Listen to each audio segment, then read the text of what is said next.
अगर मैं आपसे कहूँ कि आप किसी कॉन्ट्रैक्ट को इन्फोर्स कर सकते हो, भले ही उस कॉन्ट्रैक्ट का पैसा या कंसिडरेशन आपने दिया ही ना हो, तो इम्पॉसिबल लग रहा है ना।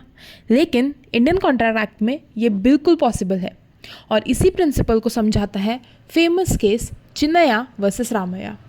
इस केस में एक एल्डरली लेडी ने अपनी सारी ज़मीन अपनी बेटी यानी रामैया को गिफ्ट डीड के थ्रू दे दी, लेकिन गिफ्ट के साथ एक कंडीशन भी रखी।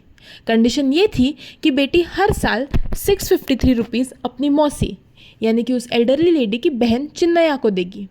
बेटी ने इस बात को मान भी लिया और एक इकरारनामा यानी रिटर्न अग्रीमेंट साइन किया, लेकिन कुछ टाइम बाद उसने पैसे देना बंद कर दिया। इसके बाद चिन्नया कोर्ट पहुंच गई और बोली, तुमने प्रॉमिस किया था, अब पेमेंट करो। अब सबसे बड़ा सवाल था, जब चिन्नया ने खुद कोई कंसिडरेशन ही नहीं दिया तो क्या वो कोर्ट में केस फाइल करके पैसे मांग सकती है? क्योंकि जनरली कॉन्ट्रैक्ट में कंसिडरेशन देने वाला ही प्रॉमिस एनफोर्स करता है। मद्रास हाईकोर्ट ने कहा, हाँ, चिन्नया पैसे मांग सकती है। क्यों? क्योंकि section 2D of the Indian contract act ये कहता है कि कंसिडरेशन सिर्फ प्रॉमिस ही नहीं, कोई भी दूसरा इंसान उसकी तरफ से दे सकता है।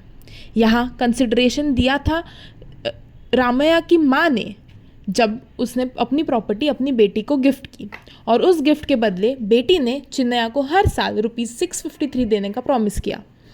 इसलिए कोर्ट ने कहा कि ये वैलिड कंसिडरेशन है और चिन्नया अपना हक इन्फोर्स कर सकती है।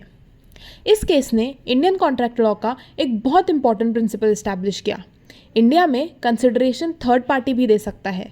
यही वजह है कि Indian contract law English contract law से अलग है, क्योंकि इंग्लैंड में कंसिडरेशन प्रॉमिसी से ही आना ज़रूरी होता है और इसीलिए चिन्नया वर्सेस रामैया आज भी कंसिडरेशन के टॉपिक का लैंडमार्क जजमेंट माना जाता है। अगर ऐसे ही इंपॉर्टेंट केस लॉस को आप समझना चाहते हो तो हमारे चैनल अनवीलिंग लॉस को सब्सक्राइब करना ना भूलिए।